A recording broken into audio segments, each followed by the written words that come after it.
सुंदरवन के जंगल में सारे पंछी बड़े आनंद से रहते थे।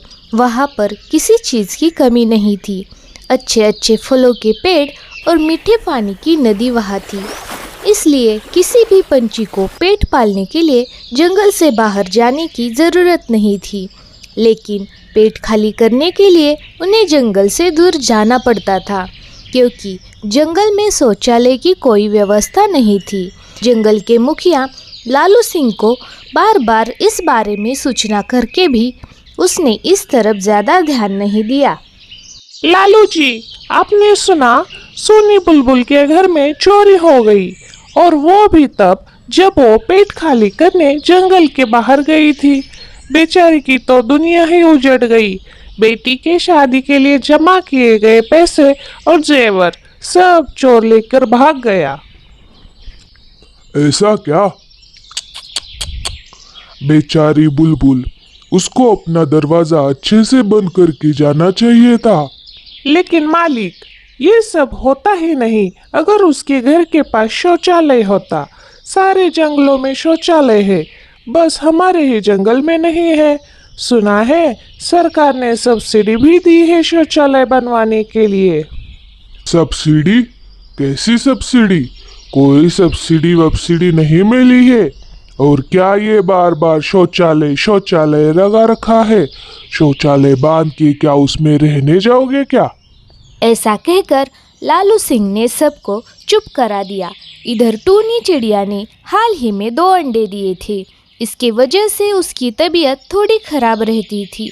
ऊपर से अंडों की देखभाल करनी पड़ती थी, उनकी रखवाली करनी पड़ती थी कि कोई सांप या बड़ा पक्षी आकर अंडों को खा ना ले।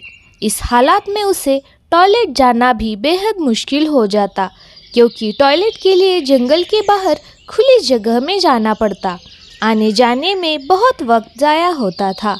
कुछ दिनों तक उसने अपनी दोस्त लाली तोती को अंडों की रखवाली करने को कहा, लेकिन जब एक रोज़ वो लाली तोती के घर गई। लाली, ओ लाली, जरा मेरे अंडों को ख्याल रखना, मैं टॉयलेट जाकर आती हूँ। अरे नहीं टूनी, जरा सुनना, मुझे भी टॉयलेट ही जाना है। असल में मेरा पेट कल रात से खराब है और मेरी हालत इतनी खराब है कि मैं अब उड़ भी नहीं सकती। क्या तुम मुझे ले चलोगी? टूनी बहुत परेशान हो गई कि वो अब करे तो क्या करे। वहाँ पर दूसरा कोई ऐसा नहीं था जिस पर वो भरोसा कर सके। बच्चे अंडों से बाहर आने में भी कुछ ही देर बची थी, लेकिन इस नैसर्गिक विधि को भी रोका नहीं जा सकता था। इसलिए टूनी ने दरवाज़ा अच्छे से बंद कर लिया और लाली को लेकर वहाँ से निकली। और जैसे ही वो वापस आई, वो पहले भागते भागते अपने घर पहुँची। वहाँ गई तो उसने देखा कि घर का दरवाज़ा तो खुला था। वो जल्दी से अंदर गई और अंदर का नज़ारा देखा तो वो हैरान रह गई। वहाँ पर सिर्फ अंडों के छिलके थे, लेकिन अंडों के अंदर के बच्चे नहीं थे। ये देखकर टूनी बहुत दुखी हो गई।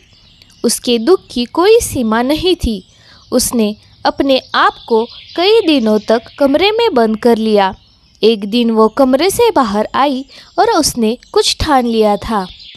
लाली, सुनो, मैंने मेरे बच्चों को खोया क्योंकि हमें शौच के लिए बहुत दूर जाना पड़ा।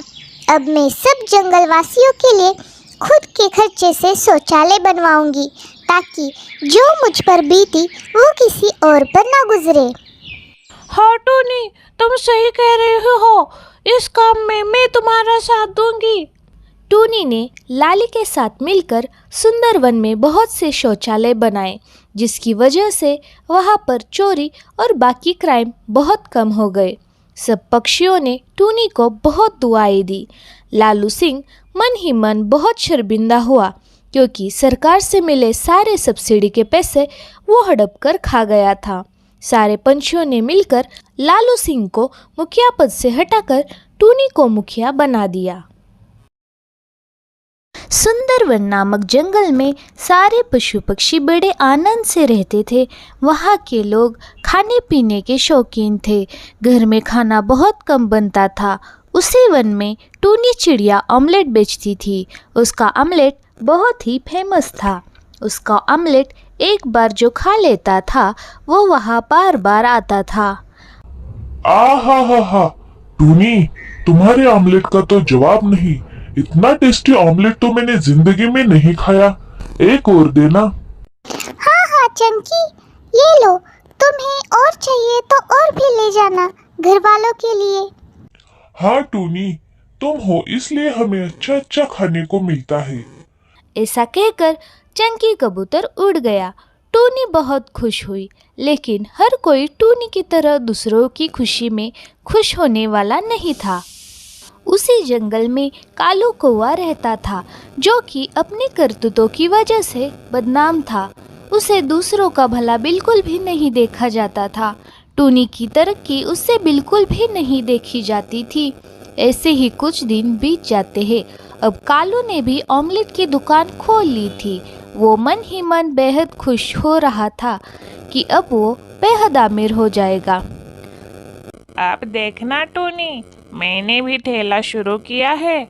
अब देखते हैं तुम्हारे ठेले पर कौन आएगा। और सब उसके कहने के मुताबिक होने लगा। शुरू में उसके ठेले पर कुछ खास ग्राहक नहीं था, लेकिन जो ग्राहक उसके ठेले पर खाता वो फिर कभी दूसरे ठेले पर खाना खाने नहीं जाता। अरे भाई कालू, वाह, क्या ऑमलेट बनाते हो। ऐसा ऑमलेट पूरे सुंदरवन में तो क्या पूरी दुनिया में भी खाने को नहीं मिलेगा। मेरा तो मन ही नहीं भरता है, जी करता है खाता ही जाऊं, खाता ही चला जाऊं। हाँ तो फिर खाइए ना, रोका किसने है। जितना मर्जी उतना खाइए, बस पैसे देते जाइएगा। हाँ हाँ, क्यों नहीं, एक और ऑमलेट देना। सुंदरवन के सारे पंछी कालू के पास ही ऑमलेट खाने आने लगे। इससे कालू बेहद अमीर हो गया। लेकिन सुंदरवन के सारे पंछी धीरे धीरे काले होते होते कौवे बन गए। सब तरफ हाहाकार मच गया। एक टूनी को छोड़कर सारे पंछी कौवे बन गए। एक दोपहर टूनी अपनी दोस्त मीनू बुलबुल के घर चली गई। मीनू, क्या कर रही हो तुम? तुम्हारे पास जरा काम है, बाहर तो आओ। अरे टूनी, तुम बोलो ना, क्या काम है? मीनू ने दरवाजे के आड़े से टूनी को पूछा। अरे मीनू, लेकिन तुम सामने तो आओ। तुम अगर सामने नहीं आओगी तो मुझे कैसे पता चलेगा कि तुम ही हो कि नहीं? नहीं, तुम बोलो वहाँ से। मैं तुम्हारे क्या किसी के भी सामने नहीं आ सकती। अरे लेकिन ऐसा क्या हुआ है? तुम्हें मेरी कसम है, जल्दी बाहर आओ। मीनू बुलबुल धीरे धीरे बाहर आ गई, लेकिन उसे देखते ही टूनी को कुछ समझ ही नहीं आया, क्योंकि वहाँ से एक कौवा बाहर आया। अरे तुम कौन हो और मेरी दोस्त मीनू बुलबुल कहाँ है? टूनी, मैं ही मीनू हूँ, पहचानो मुझे। अरे लेकिन मीनू, ये तुम्हें क्या हो गया है? तुम बुलबुल से कौवा कैसे बन गई? वही तो मुझे भी समझ नहीं आ रहा था। फिर मैंने इस पर बहुत सोचा तो मुझे समझ आया कि मैं बहुत दिनों से कालू कौवे के ठेले से ऑमलेट खा रही थी। धीरे धीरे मेरा रंग काला होने लगा और एक दिन मैं कौवा बन गई। अच्छा, तो ऐसी बात है। वो जरूर उसके ऑमलेट में कुछ मिलाकर लोगों को खिला रहा होगा, तभी तो तुम कौवा बन गई। और सुंदरवन में अचानक कौवों की संख्या बढ़ गई है। कुछ न कुछ तो करना ही होगा। ऐसा कहकर टोनी और मीनू कालू कौवे के ठेले पर जाते हैं। वहाँ पर अभी इतनी भीड़ नहीं थी। ये देखकर दोनों छिपकर देखने लगते हैं। वो देखते हैं कि कालू कौवा ऑमलेट में कुछ तो मिला रहा था। हाँ हाँ हाँ, अब देखता हो कौन उस टूनी का ऑमलेट खाता है और कौन मुझे काला बोलकर चिढ़ाता है। जादुई बाबा के इस जादुई रस से सब मेरी तरह काले और बदसूरत हो जाएंगे, फिर देखूंगा। हाँ, तुम फिर देखना और हम तुम्हें अभी देखते हैं। ऐसा कहकर टूनी ने सारे पंछियों को इकट्ठा किया और कालू की पोल खोल दी। फिर सारे पंछियों ने मिलकर कालू की खूब पिटाई की और जादुई बाबा की बोतल तोड़ दी। जैसे ही बोतल टूट गई वैसे ही सारे पंछी अपने पहले वाले रूप में आ गए। उन्होंने मिलकर कालू को सुंदर वन से बाहर निकाल दिया।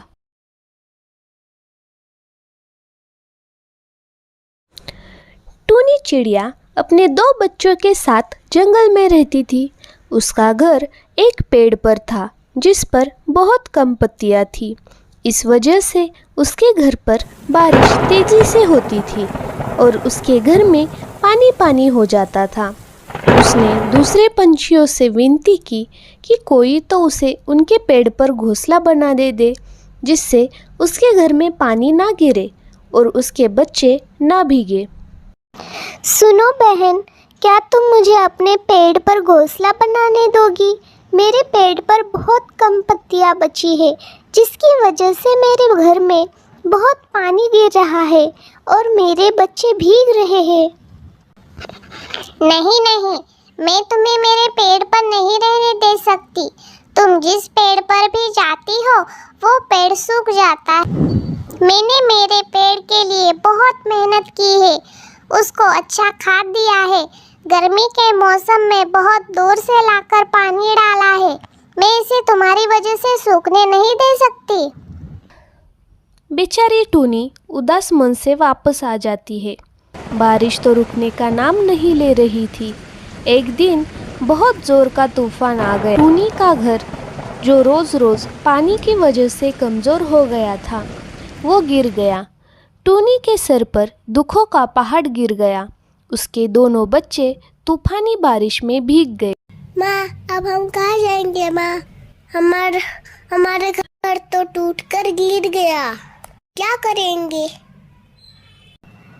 रो मत बेटा, मैं कुछ ना कुछ करती हूँ। हम ऐसा करते हैं, हम आज की रात मामा के घर चले जाते हैं। चलो। ऐसा कहकर टूनी अपने दोनों बच्चों को लेकर उसके भाई कालू कौवे के पास चली जाती है। भाभी, ओ भाभी, जरा दरवाज़ा तो खोलिए। टूनी की भाभी काली कौवी आवाज़ सुनकर बाहर आई। अरे दीदी, आप इतने रात में इतनी बारिश में यहाँ क्या कर रही हो? अब क्या बताऊँ भाभी, इस तूफान की वजह से मेरा घर टूट गया। मुझे आप अपने घर में आज की रात रख लीजिए। अरे दीदी, आप भी ना थोड़ा जल्दी तो आ जाती। मेरे मायके वाले आए हैं, सारा घर मेहमानों से भरा हुआ है। ऐसे में आपकी ऐसी हालत देखकर सब पूछेंगे तो मैं क्या जवाब दूंगी कि आपके पास रहने के लिए घर भी नहीं है? नहीं नहीं दीदी, आज तो आप घर में नहीं आ सकती। आप अपना कुछ देख लीजिए। अपने भाभी की ये बात सुनकर टूनी दुखी हो गई और फिर अपने बच्चों को लेकर अपने टूटे हुए घर के पास आ गई और पेड़ के पास बैठकर रोने लगी। हे भगवान, अब मैं क्या करूं? मेरे बच्चे तो बारिश में भीग रहे हैं। तभी उस पेड़ से आवाज़ आई। टूनी, तुम क्यों दुखी हो? तुम्हारा घर गिर गया इसके कारण? नहीं नहीं पेड़ भाई, घर तो गिर गया, लेकिन मेरे पास दूसरा घर बनवाने के पैसे भी नहीं है। बस इतना ही? ये लो, तुम्हें चाहिए इतने पैसे ले लो। ऐसा कहकर पेड़ ने अपनी टहनियाँ फैलाई और चमत्कार हुआ। जिस पेड़ पर पत्तियाँ भी नहीं थी उस पर पैसे पत्तियों की तरह उगने लगे और देखते देखते पूरा पेड़ पैसों से भर गया। उन पैसों से टूनी ने उसी पेड़ पर फिर से एक अच्छा घर बनाया। हमारे चैनल को सब्सक्राइब कीजिए और देखती रहिए Tony story TV. Thank you.